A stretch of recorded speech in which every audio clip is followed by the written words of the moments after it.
திராவிடம் என்கிற இந்த கோட்பாட்டை சுக்கு சுக்காக உடைத்து போட்டு, பெரியார் என்கிற போலி பிம்பத்தை சுக்கு சுக்காக நொறுக்கி போட்டு,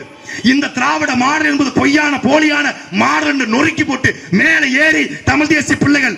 சாக்கடை அரசியலை பூக்கடையாக மாற்றி,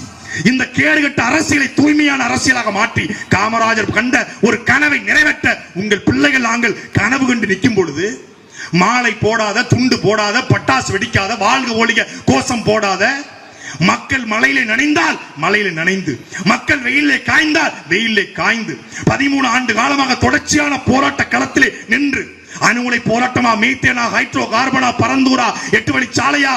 எல்லாத்துக்கும் போராடி போராடி சிறைக்கு சென்று வழக்குகளை வாங்கி வாழ்க்கையை தொலைத்து, இளமையை தொலைத்து ஒரு பெரிய கனவு கொண்டு நிற்கும் பொழுது கவுட்டிகளை அணில் பாஞ்சா எங்களுக்கு கோபம் வருமா வராதா? வருமா வராதா? அப்ப என்ன பண்ண வேண்டியிருக்கு?